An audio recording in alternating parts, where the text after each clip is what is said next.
존경하는 교회 지도자 여러분, 전국 각처에서 그리스도의 몸된 교회를 위해서 눈물과 땀을 바쳐 수고하시는 여러 목사님들, 그리고 주님의 종들을 받들면서 충성스럽게 봉사하시는 여러 장로님들, 먼저 하나님의 은혜와 위로가 여러분들과 함께 하시기를 소원합니다. 오늘 우리는 한국교회 선교 100주년을 맞는 이 뜻깊은 시기에 제21회 전국 목사 장로 기도회로 다시 모였습니다. 한국장로교회 100년, 그것은 세계 교회사에 유례를 찾을 수 없을 만큼 급속도로 성장하고 강력한 영적인 힘을 가진 교회로 세계 교회사에 우뚝 섰습니다. 무엇보다 우리는 한국교회 100년 동안 붙들어주신 하나님께만 영광과 감사를 돌리는 것입니다. 또한 이 순간에 우리는 하나님의 말씀의 진리와 교회의 순결을 지키다가 피를 바친 순교자들과 그들의 유가족을 기억하고 싶습니다. 돌이켜보면 금년은 1884년 9월 20일 미국 북장로교 소속의 알렌 선교사가 제물포에 도착한 때로부터 만 1세기가 흘렀습니다. 그리고 그 이듬해인 1885년 4월 5일 부활절 아침에 장로교의 언더우드 목사와 감리교의 아펜셀라 목사가 이 땅에 발을 들여놓은 지 99년이 되는 해입니다. 하나님께서 흑암에 처한 이 민족을 긍휼히 여기시사 이 땅에 복음의 빛을 던져주셨습니다. 참으로 살아계신 하나님의 섭리와 긍휼과 사랑이 이 민족에게 주어진 것입니다. 저는 오늘 아침 한국교회 100년을 단순히 교회의 성장사나 선교의 역사로 보기보다는 차라리 하나님께서 한국 민족을 위한 구속사로 해석하고 싶습니다. 왜냐하면 하나님께서는 이 땅의 백성을 구원하시기 위한 구체적인 준비와 계획과 시기를 잡고 계셨다는 사실입니다. 1832년 화란제 독일 선교사인 칼 푸들라프 목사가 40일간 선교를 마치고 돌아가면서 그는 이렇게 말했습니다. 한국에 뿌린 하나님의 진리가 결코 실패하지 않으리라고 나는 확신한다고 하였습니다. 이 민족의 복음화를 위한 그의 예언은 거의 적중되었습니다. 그 후 하나님께서는 1866년 토마스 목사가 이 땅에 순교의 제물이 되도록 하셨습니다. 토마스 목사가 흘린 피는 결코 헛되지 않고 교회 성장의 밑거름이 되었습니다. 토마스 목사가 대동강 백사장에 던진 성경과 망나니 앞에서 참수당하기 전에 Believe in Jesus Christ, 주 예수 그리스도를 믿으라고 외친 것은 마치 멀리서 들리는 지진 소리처럼 이 민족 구원의 서곡이기도 했습니다. 하나님께서는 벌써 이 땅에 정식으로 선교사가 들어오기 전 10여 년 전부터 중국에 머물고 있던 스코틀랜드 선교사인 존 로스와 존 맥키타이 목사로 하여금 한글 성경 번역 작업을 진행하도록 하셨습니다. 뿐만 아니라 하나님께서는 일본의 수신사로 갔던 인텔이 이수정을 회개시켜 일본에서 성경 번역을 착수하게 하였습니다. 1884년 알렌 선교사가 이 땅에 복음의 뿌리를 내리려던 바로 그때 그해 12월 4일 발생했던 갑신정변 즉 우정국 사건을 통해서 선교의 전초 기지를 구축하도록 하나님께서는 섭리하신 것입니다. 이조 왕권의 몰락과 일제의 침략으로 절망에 늪에서 허우적거리던 이 민족에게 복음의 빛은 비추인 것입니다. 저는 앞서도 말씀드렸듯이 이것은 바로 하나님께서 이 민족을 향한 구속사였던 것을 말씀드릴 수가 있습니다. 이 민족은 문자 그대로 사면 초가로 복음의 도전을 받았습니다. 그리고 드디어 복음에 함락당하고 말았습니다. 이 복음운동은 마른 잔디에 물이 붙은 것처럼 퍼져 나갔습니다. 1885년 소래교회가 설립되고 1901년 조선예수교 장로회 공의회가 조직되고 그해 평양신학교가 설립되었습니다. 그리고 1907년 평양신학교 첫 졸업생이 나왔습니다. 그해 조선예수교 장로회 동로회가 조직되고 그 즈음에 부흥의 불길은 타올랐습니다. 1912년 9월 1일 평양 경창문안 여성경학원에서 장로회 총회가 선교사 44인, 목사 50인, 장로 125인이 모여서 제1회 역사적인 총회를 조직하고 조선예수교 장로회라 칭하였으니 이것이 우리의 뿌리가 되는 것입니다. 이 땅에 복음의 씨앗을 뿌려준 장로교회 선교사들은 대개가 프린스턴 신학교와 맥코믹 신학교의 출신들로 구성이 되었습니다.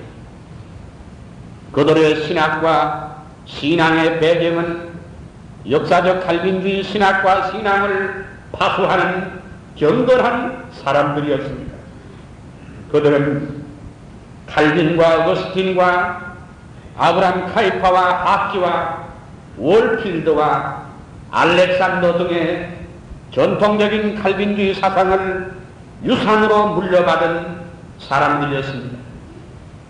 이것 또한 한국교회의 우리 장로교회의 축복이 아닐 수 없었습니다. 한국교회의 성장의 가장 큰 요인 가운데 하나는 하나님의 주권과 성경을 바로 믿는 귀한 신앙의 보수성에 있음을 우리는 확실히 알 수가 있습니다. 그러나 한국 장로교회 100년의 역사는 결코 평탄치는 못했습니다. 한국 장로교회 역사는 분열의 상처로 얼룩진 역사였습니다. 우리의 역사는 차마 회상하기도 좋다 싫은 아픔의 역사로 점철이 되었습니다. 우리 장로교회는 자랑할 것보다도 차라리 부끄러운 역사도 많았습니다.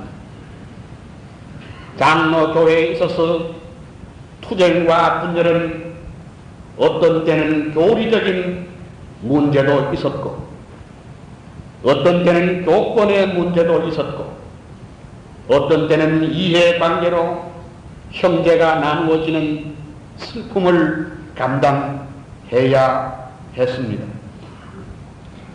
뿐만 아니라 그동안 한국 장로교가 안고 있던 토론의 주제들도 신앙의 순결을 지키는 문제에서부터 신학적인 논쟁의 문제로 옮아갔습니다. 그 신학적 논쟁이란 칼 바르트나 루돌프 볼트만이나 폴 틸리히 등의 논쟁에서 이제는 혁명의 신학, 해방의 신학 등이 토의의 과제가 되었습니다. 토착과 신학과 하나님의 선교의 신학, 세속주의 등 정황의 신학이 진보적인 노선을 걷는 사람들에 의해서 활발히 논의되었던 것입니다. 그렇다면 우리 한국의 장로교가 뿌리를 내린 지 100주년이 되는 오늘 제21회 전국 목사 장로회 기도회로 모인 오늘 아침, 그러면 정작 칼빈주의 신학과 신앙을 파수한다는 우리 교회, 특히 장자 교단임을 자부하는 합동측 장로교회의 참된 사상적인 뿌리와 맥은 무엇인가? 이 시간에 저는 정통을 지켜나가는 우리 교회의 신앙의 흐름과 맥을 대표하는 인물들을 몇 분 선정하고 그들이 강단에서 외쳤던 설교들을 통해서 한번 우리의 지나간 일세기를 되돌아보고 바로 우리가 걸어가야 할 또 다른 100년은 무엇인가를 생각해 보고 싶습니다. 설교는 그 사람의 신앙과 인격을 볼 수 있기에 비록 단편적이라고 할지라도 한국교회의 맥을 바로 파악하게 될 줄로 압니다. 존경하는 교회 지도자 여러분, 우리 한국 장로교사에 있어서 가장 든든한 기초를 놓았던 분들을 말한다면 두말할 필요도 없이 언더우드와 마포 삼열 박사를 우리는 들 수가 있을 것입니다. 이들은 다 함께 한국의 여명계의 땅에 와서 칼빈주의 곧 장로교회 신앙의 뿌리를 이 땅에 심었습니다. 저는 여기서 이분들의 배경과 설교의 일부분을 소개하며 우리 전통 노선을 걷고 있는 장로교회의 사상적인 뿌리와 맥을 한번 찾아보고 싶습니다. 첫째로 언더우드에 대해서 생각을 해보고 싶습니다. 언더우드 목사는 실로 한국 교회의 아버지이며 기독교 교육운동의 선각자였다고 할 수가 있습니다. 영국 런던 태생인 언더우드는 미국으로 이민 온 지 얼마 되지 아니해서 뉴욕 대학을 마치고 화란 개혁파 신학교인 뉴 브린스윅 신학교에서 철저한 화란 칼빈주의 신학을 공부를 했습니다. 신학교 시절에는 조직신학 교수인 마톤 교수와 화란 개혁파 교회의 부흥사였던 이스턴 목사의 지도와 영향력을 가장 강하게 그는 받았습니다.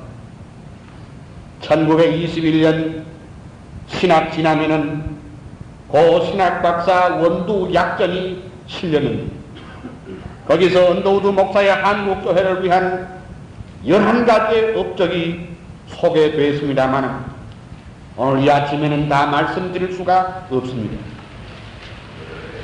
그의 활동은 선교의 전 영역에 미치지 아니한 것이 하나도 없었습니다. 모방전도의 설교에서부터 시작해서 성경 번역, 찬송가 출판, 교육사업, 신문 발행, 고아원 설립, 영자 자전 편집 등 수없이 많은 일을 감당해 내었습니다. 특별히 그의 설교 가운데 1912년 대한예수교 장로회 제1회 총회 때 총회장으로 당선되기 직전에 했던 설교 한 편을 살펴보기로 하겠습니다. 빌립보 3장 8절에서 10절을 읽고 제목을 모든 것을 해로 여김이란 설교에서 그는 속죄하시는 예수님, 부활의 예수님, 예수와 함께 고난에 동참하면 함께 기쁨을 누린다는 요지의 메시지를 전했습니다. 뿐만 아니라 신학진암 창간호에는 언더우드 목사의 마지막 유고의 설교가 실렸습니다. 이 설교의 일부를 생각하면 그의 사상을 좀 더 뚜렷이 알 수가 있습니다. 편의상 제가 현대어로 고쳐 썼습니다. 예수께서 죄를 사하여 주시는 구세주요, 죄를 이기시는 구주입니다. 예수께서는 세상에서 부활하신 구주입니다. 예수 그리스도는 교회 앞에 표준이 되실 뿐만 아니라 교회 위에 권세시며 교회 안에 계시는 생명이요, 이런 말씀을 했습니다. 언더우드 목사가 여기서 제시한 내용은 예수 그리스도는 우리를 죄에서 구속해 주시는 구주이시며 그리스도는 교회의 머리가 되실 뿐만 아니라 모든 정사와 권세의 머리가 되시는 그리스도의 우주적인 왕권을 제시하는 칼빈주의적인 견해입니다. 또 하나는 1920년 그의 부인이 편집한 유고 설교집에는 이런 설교의 한 토막이 있습니다. 여호와의 교회는 이 세상과 나누인 것이니 유대국에서 경고한 성과 같은 율법은 없어졌으나 우리는 이 세상과 나누인 것이며 세상에서 떠나란 말은 아닙니다라고 했습니다. 여기서 언더우드는 세상과 교회는 분리된 영역임에도 불구하고 세상과 교회를 완전히 둘로 나누어 버리는 이원론적인 사상을 여기서 극복하고 있다는 사실입니다. 이는 같은 시대의 선교사들이 흔히 빠졌던 이원론적인 사상을 극복한 것입니다. 우리는 언더우드가 설교한 위의 두 인용에서 보는 바와 같이 칼빈주의 신앙의 가장 중요한 두 부분을 확실히 밝혔습니다. 예수 그리스도는 교회의 머리인 동시에 모든 인간 영역에서도 그는 주권자가 되시며 머리가 되신다는 사실을 오늘 우리 장로교인들은 얼마나 철저히 배우고 가르치고 있는가 하는 문제입니다. 우리가 하나님을 믿고 사랑하는 것은 우리의 삶 전체를 하나님께 드리는 것입니다. 이원론적인 삶이 아니라는 것을 오늘 우리 교회는 확실히 깨달아야 할 줄 믿습니다. 둘째는 마포 삼열 박사의 삶과 설교를 통해서 우리 장로교회의 뿌리와 맥을 찾고 싶습니다. 마포 삼열 박사의 전기의 서문에는 다음과 같은 글귀가 있습니다. 한국의 예루살렘을 이룩한 마포 삼열은 여러 가지 면에서 잊을 수 없는 한국의 은인이요 개척자요 선각자이다. 비단 한국 교회사에 있어서 뿐만 아니라 그는 한국 근대사에도 위대한 공헌을 장식한 사람이라고 썼습니다. 마포 삼열 박사는 1884년 매코믹 신학교를 졸업하고 1888년 거기서 문학 석사를 얻고 1901년 37살의 나이로 프린스턴 신학교에서 신학 박사학위를 얻었습니다. 마포 삼열은 항상 뛰어다녔던 사람이었기 때문에 그는 변변한 저서 한 권 못 냈던 사람이었지만 그러나 그의 학문적인 배경은 당시의 프린스턴의 3대 칼빈주의 신학의 거장인 알렉산더 그리고 하티 월필드 박사로부터 신학적인 훈련을 받았습니다. 마포 삼열 박사의 칼빈주의 신학과 신앙의 틀은 곧 우리 대한예수교 장로의 뿌리요 맥이 되는 것입니다. 마포 삼열 박사가 1936년 한국을 떠나기까지 46년간 일하면서 한국 땅에서 20여만 성도와 1,500여 교회가 선 것을 보았습니다. 이는 참으로 한국인 영혼의 개척자이고 한국교회의 아버지라고 할 수 있습니다. 그는 교회의 개척자요 전도자요 교육자였습니다. 우리 총회신학의 뿌리가 되는 평양신학교를 위시해서 숭실 전문과 경신학교 등 그가 세운 학교가 무수히 많았습니다. 마 목사가 배출한 목사는 365명으로 1939년 평양신학교가 폐교되기까지 거의 절반이 그의 제자였다고 볼 수가 있습니다.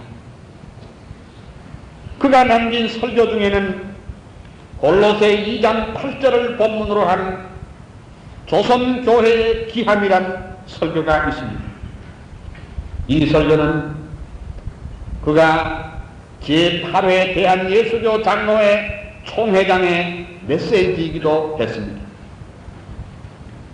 이 설교는 설교학적인 입장에서의 설교보다는 마포 삼열 박사가 눈물과 땀을 바친 한국 교회를 향한 불같이 뜨거운 외침으로 이해되어져야 할 것입니다.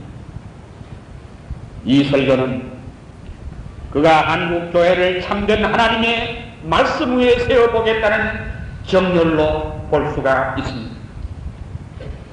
마포 삼열 목사가 이 설교를 할 때 이미 한국 교회는 사상적으로 흔들림이 있었습니다.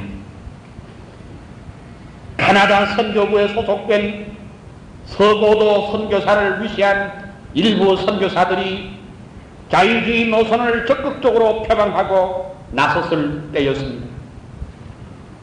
마치 골로새 교회의 철학과 헛된 속임수로 사람들을 노략하고 사람의 유전과 초등학문을 쫓는 무리들이 한국 장로교 안에 깊숙이 들어오고 있을 바로 그 무렵이었습니다. 그는 이러한 교회의 위기를 발을 굴리면서 안타깝게 외쳤습니다. 우선 그의 설교 중에 몇 부분을 인용하면 다음과 같습니다.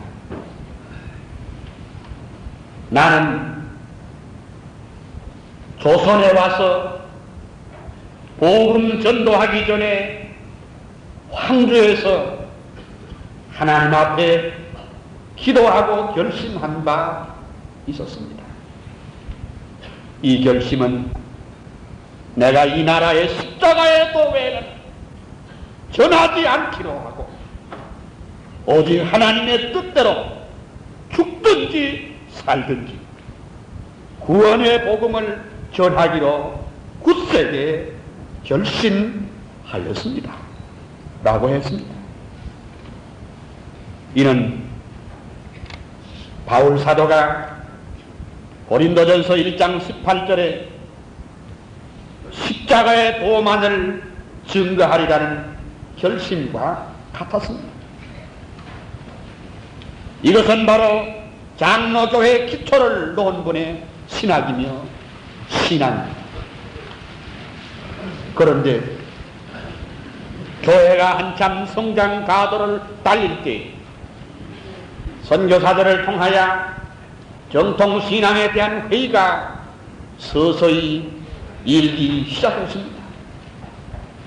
그때 그는 아픈 마음으로 거기에 모였던 모든 목사와 장로들에게 제8회 모였던 그 모든 회원들에게 이런 설교를 계속했습니다. 근대에 와서 흔히 새신학, 새복음을 전하려는 자 누구며 그 결과는 무엇일까 조심합시다. 조선의 모든 선교사가 다 죽고 다 가고 모든 것을 축소한다 할지라도 형제여, 조선교회 형제여, 40년 전에 전한 그 복음 그대로 전파합시다. 나와 한석진 목사와 13도에 전한 그것을 길선주 목사가 평양에 전한 그 복음, 양전백 씨가 선천에 전한 그 복음은 자기들의 지혜로 전한 것이 아니요 그들이 성신의 감동을 받아 전한 복음이니 변경치 말고 그대로 전파합시다. 바울은 청년 목사 디모데에게 부탁함과 같이 나도 조선에 있는 원로 선교사와 노인 목사를 대표하여 조선 청년 교역자에게 말합니다. 원로 선교사와 원로 목사가 전한 그대로 전합시다. 라고 했습니다. 실로 한국교회의 정통신학을 사수하기 위한 불같은 외침이었습니다. 이런 진리 수호의 열정이 바로 우리 대한예수교, 우리 장로교회 뿌리와 맥이라고 볼 수가 있습니다. 교회의 지도자 여러분, 우리는 대한예수교 장로회 우리 총회 신앙의 뿌리를 다시 길선주 목사와 김익두 목사의 설교에서 몇 가지 찾아보고 싶습니다. 길선주 목사와 김익두 목사는 한국교회 부흥운동의 두 주역이었고 두 산맥이었습니다. 그들의 기도와 설교와 찬송은 바로 오늘 우리 장로교회 신앙의 형태를 결정지었던 것입니다. 길선주 목사와 김익두 목사를 제외하고 한국교회를 말할 수가 없겠지요. 길선주 목사와 김익두 목사를 제외하고 우리 장로교회를 이해할 수 없다고 봅니다.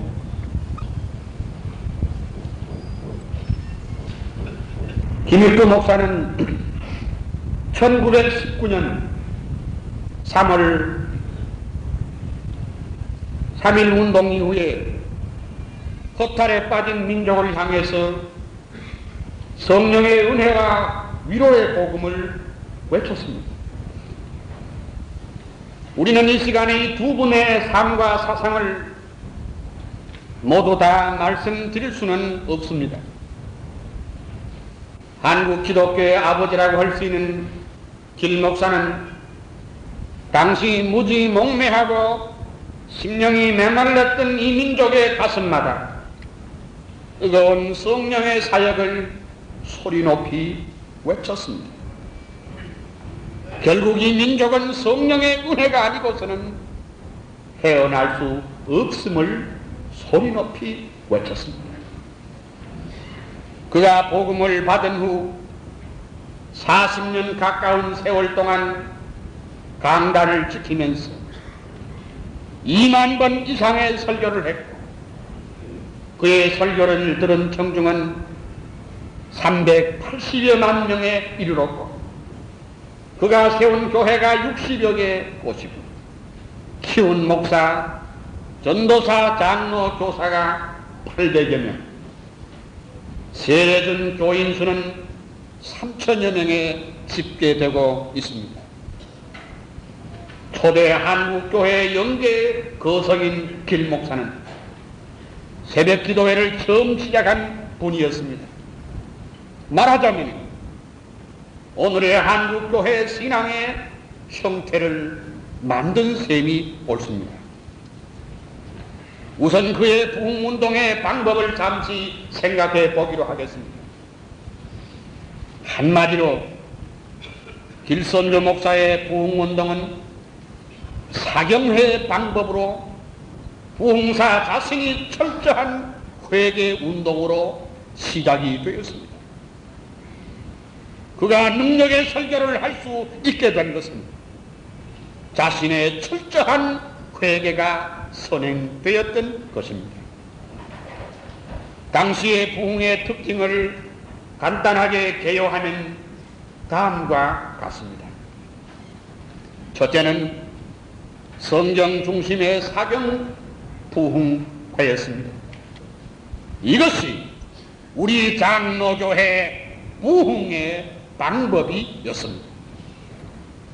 둘째는 앞서 말씀드린 바와 마찬가지로 부흥사 자신이 철저한 회개가 있었기에 듣는 사람에게 감화와 은혜와 능력을 주었던 것입니다.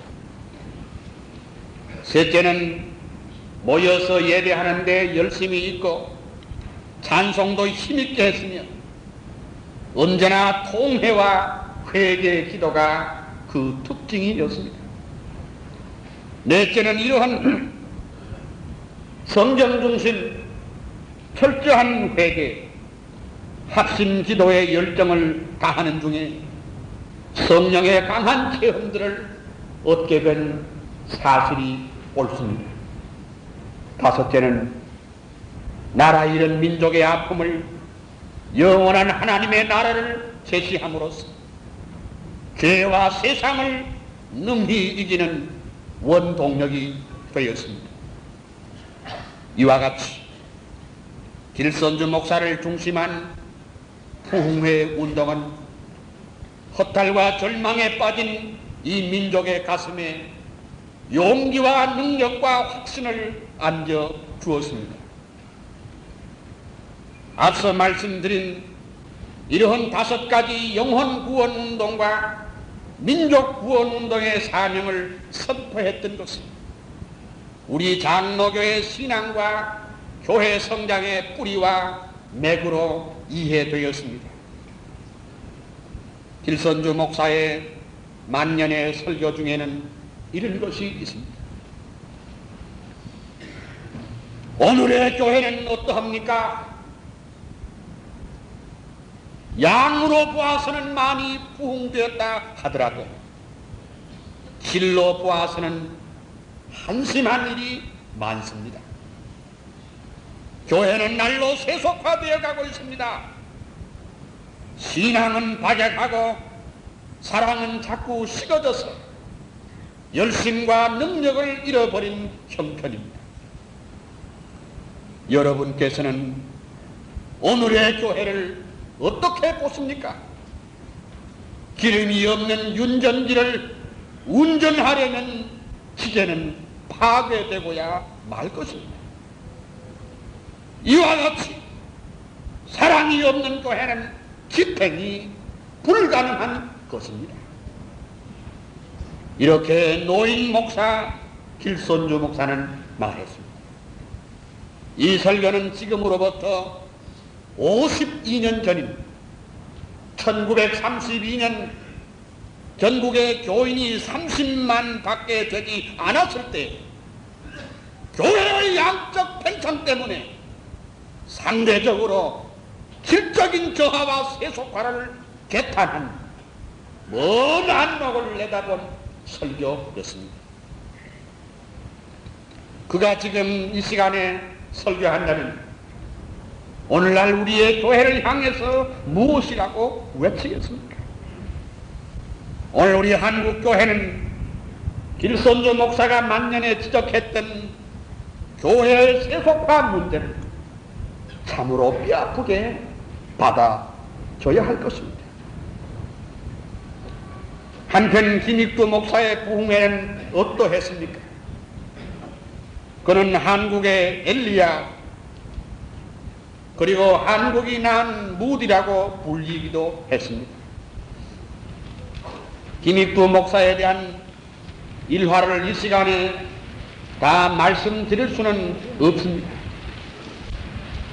다만 김익두 목사의 설교의 요점은 다음과 같습니다.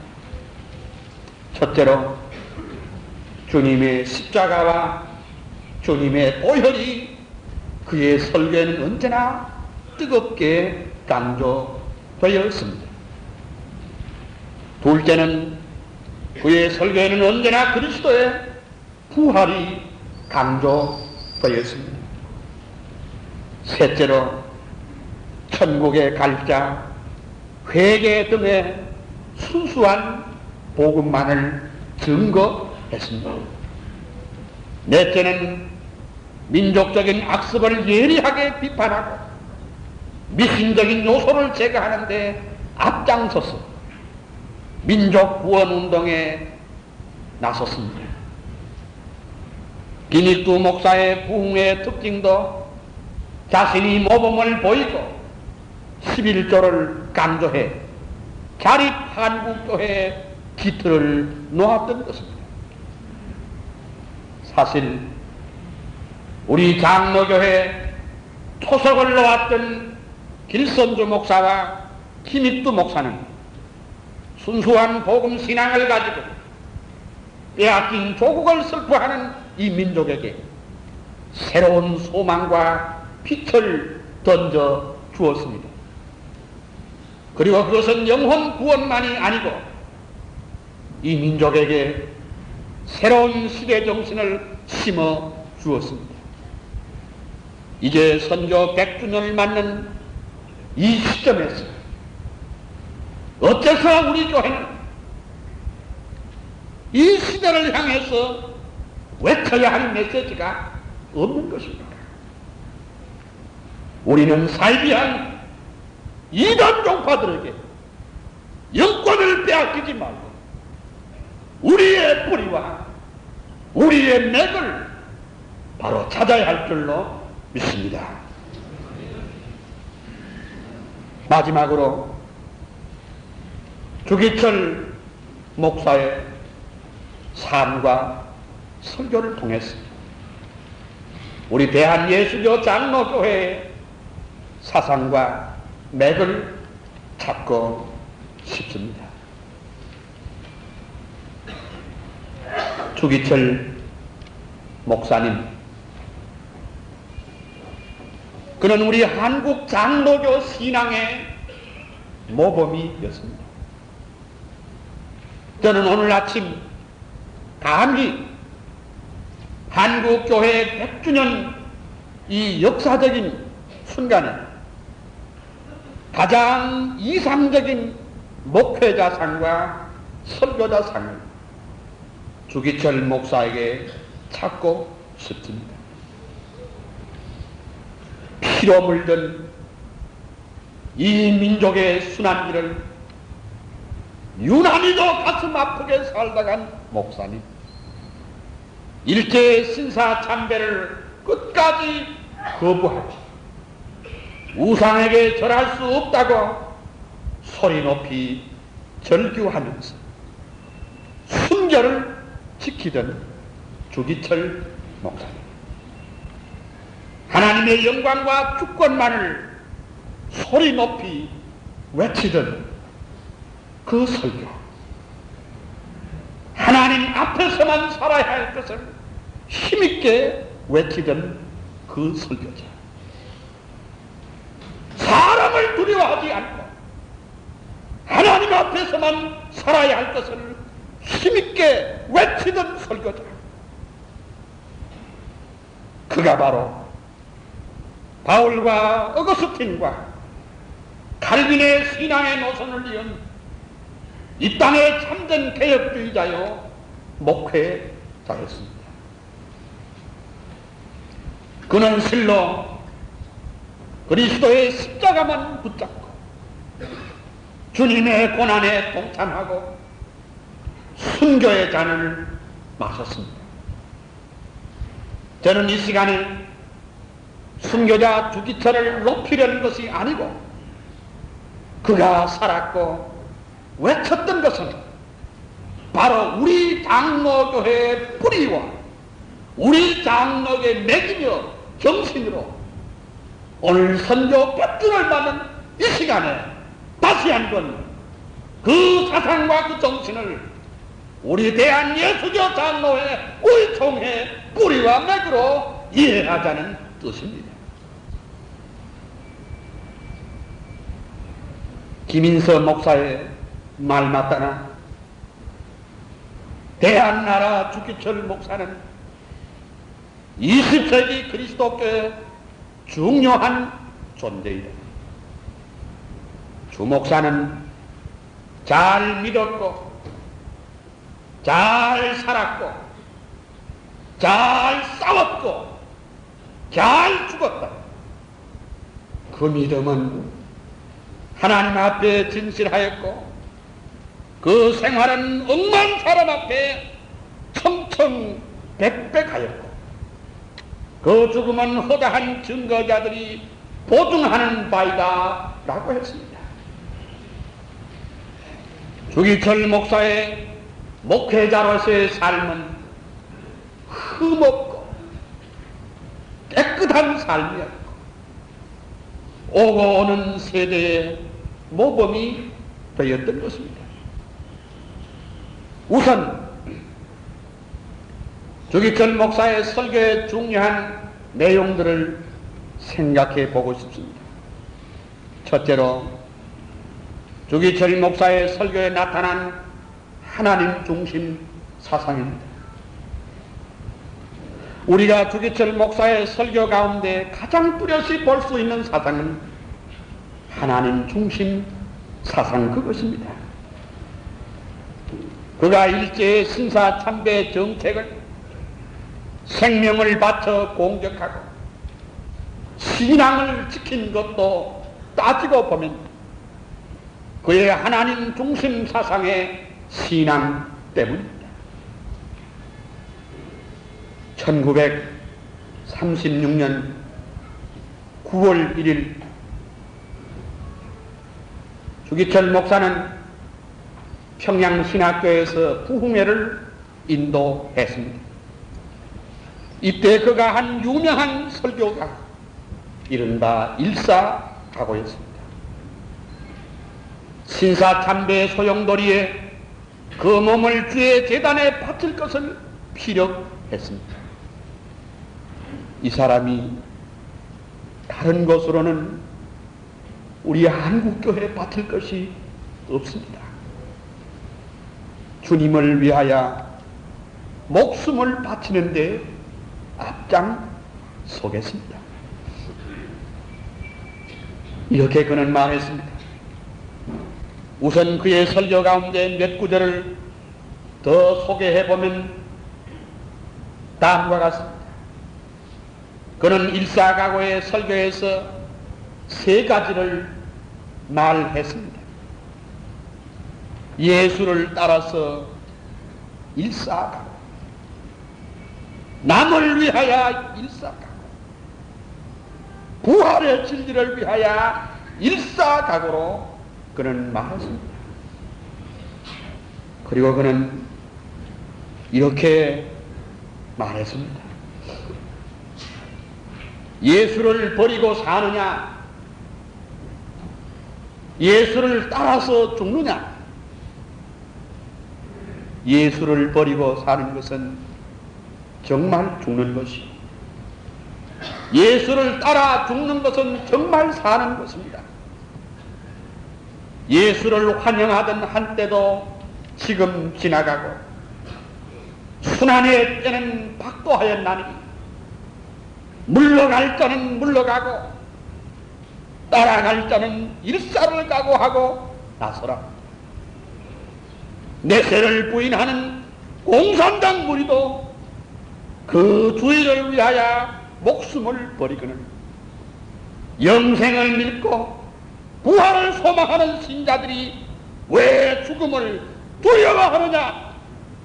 신학을 말함으로 제군들의 사명이 다 되는 것인가. 피로서 전하여 온 부활의 복음을 우리 또한 피로 지키자. 이렇게 설교했습니다. 주기철 목사의 설교는 시종 일사각오의 신앙이었습니다.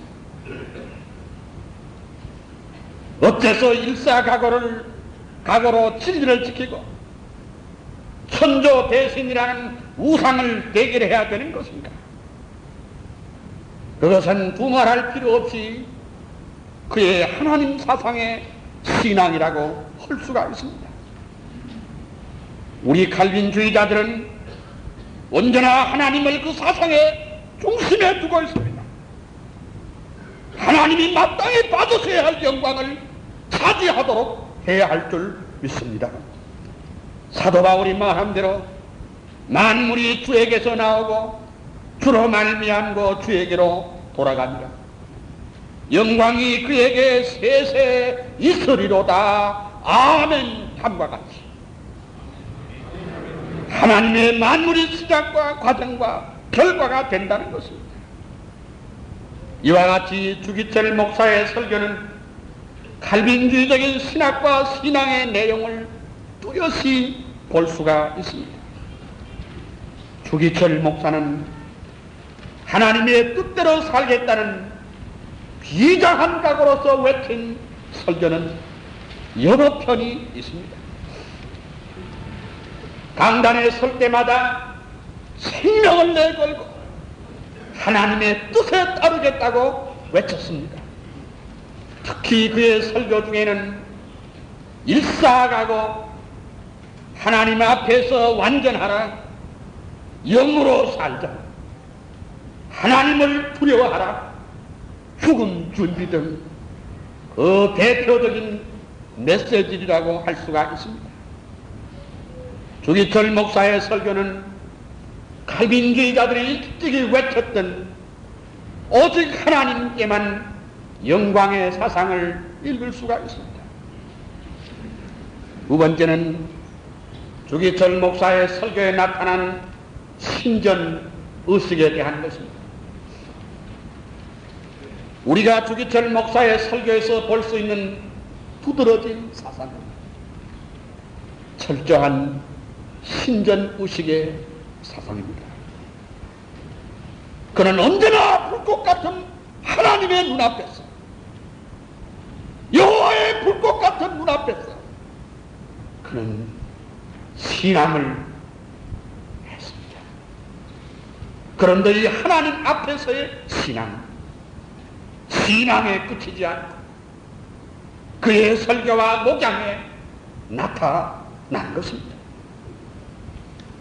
마치 칼빈의 사상을 한마디로 말하자면 코란데오의 사상이라고 할 수 있으나, 그러나 그는 사상에 그치지 않고 그의 설교에서 언제나 하나님 앞에 있는 것처럼 하였습니다. 주기철 목사의 설교 가운데 나타난 하나님 앞에서의 사상을 생각해 봅시다.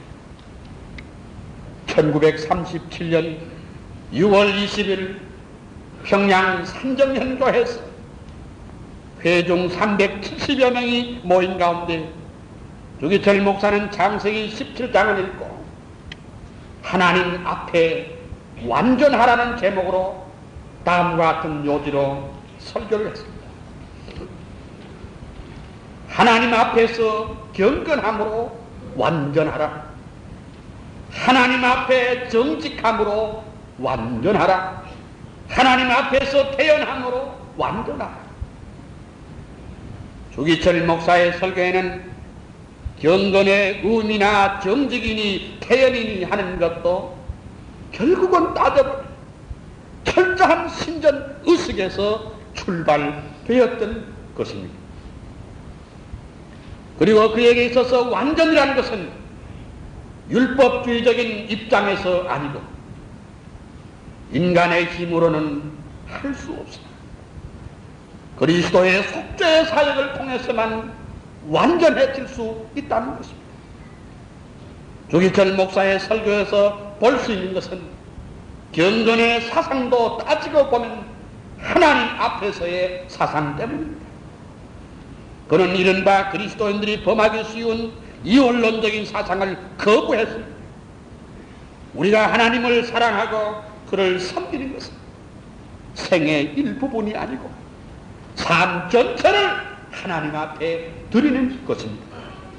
그래서 주기철 목사는 마음도 입도 발도 하나님 앞에 경건해야 된다고 발을 굴리며 외치다가 순교의 잔을 마셨습니다. 셋째는 주기철 목사의 설교에 나타난 은총의 승리입니다. 주기철 목사의 설교의 내용은 언제라도 오직 은혜로만 솔라 그라티아의 개혁주의적인 신학과 신앙을 만나게 됩니다. 어느 순간에든지 인간은 자기 힘으로 의로워질 수가 없고 하나님의 은혜임을 고백했습니다.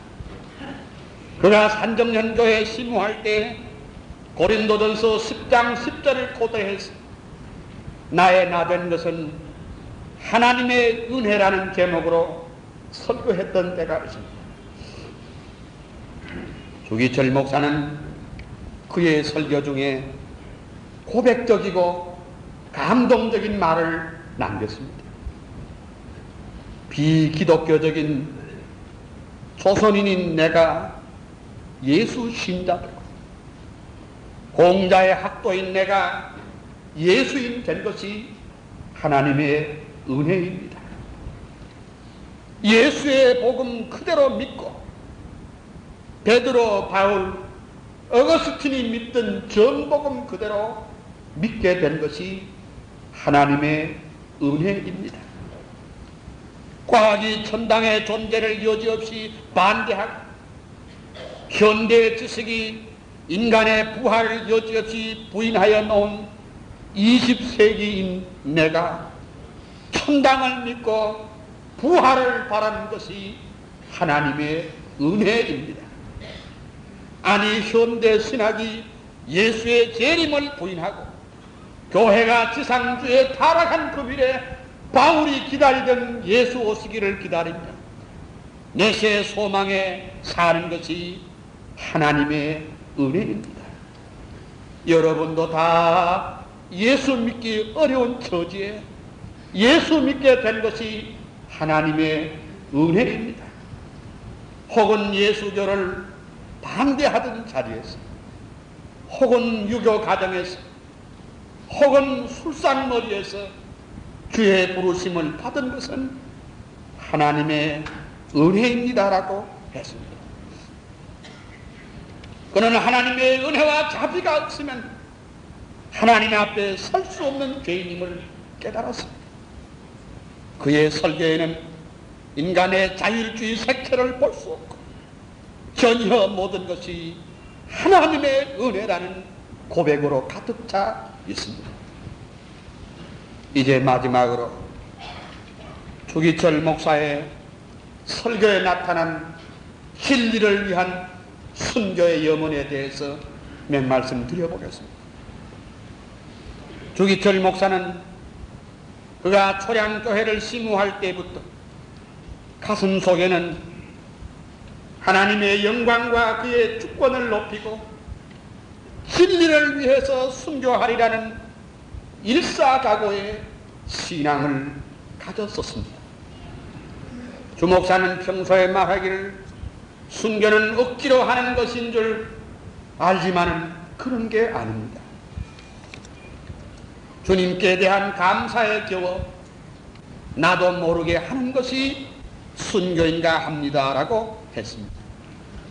주 목사의 가슴 속에 넘치고 있는 그의 순교의 염원이 항상 그의 설교에 나타난 것은 그의 설교를 통해서 잘 알 수 있습니다. 빌립보 4장 13절을 가지고 설교하면서 마지막 부분에 와서 이렇게 말했습니다. 바울은 어떻게 그 많은 고난을 이기었습니까? 예수를 본받아 순교에까지 이르렀습니다. 바울은 매맞을 때 주님 매맞음을 생각하고 십자가의 순환을 이기신 예수 안에서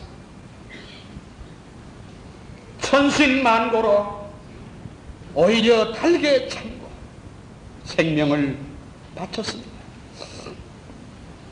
사도시대 이후에 2000년간 커다란 박해에 살신종주한 모든 이들이 다 십자가에 못 박히신 예수 안에서 그 무서운 고난을 이기었습니다.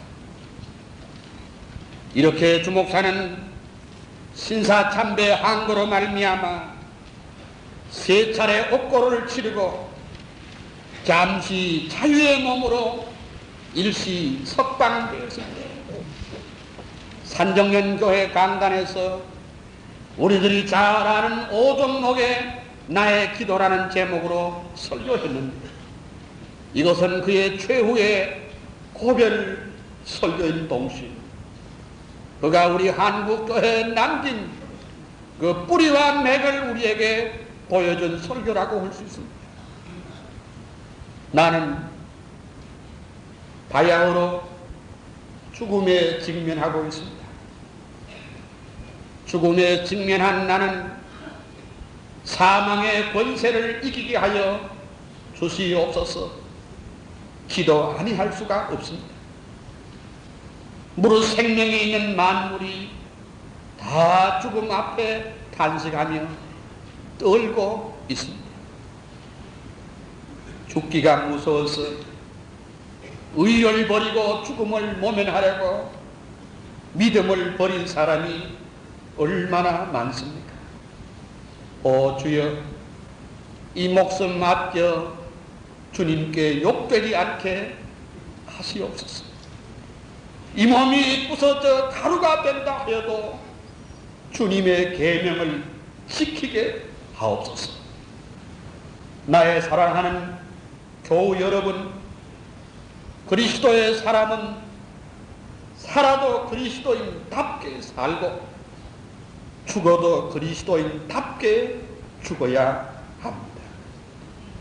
이 주목사가 죽는다고 슬퍼하지 마세요. 나는 내 주님 밖에 다른 신 앞에 무릎을 꿇을 수는 없습니다. 장기간의 고난을 견디게 하여 주소. 노모와 처자를 주님께 부탁합니다. 나의 늙으신 어머님과 나의 병든 아내를 주님께 부탁하고 나의 어린 자식들과 나의 사랑하는 양떼를 자비하신 주님께 부탁합니다.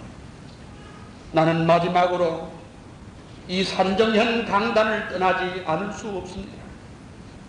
주님을 따라 주님의 발자취를 따라가야 합니다. 나의 사랑하는 교우 여러분, 나는 내 어머니, 내 아내, 내 자식들을 여러분께 짐되게 할 마음은 없습니다. 다만 무소불능하신 하나님께 부탁합니다. 사람이 제 몸의 교통은 건들 수 있으나 부모와 처자를 생각하고 철석 같은 마음도 변절하는 경우가 많이 있습니다. 어린 자식이 목매어 우는 소리에 순교의 길에서 돌아선 자도 허다합니다. 인간의 얽히고 얽힌 인정의 줄이 나를 얽어매지 말라. 주님 따라가는 나를 엉꺼매지 말라. 부모나 손자를 예수보다 더 사랑하는 자는 주님께 합당치 아니합니다. 못합니다. 그리스도의 신부는 다른 신에게 정절을 깨트리지 못합니다. 그리스도의 신부는 신사에 절하지 못합니다. 이 몸이 어려서부터 예수 안에 자랐고 예수께 헌신하기로 10번 100번 맹세했습니다. 예수 이름으로 밥 얻어먹고 영광을 받다가 하나님의 계명이 깨어지고 예수의 이름이 땅에 떨어지게 된 오늘 이 몸이 어찌 구구도생이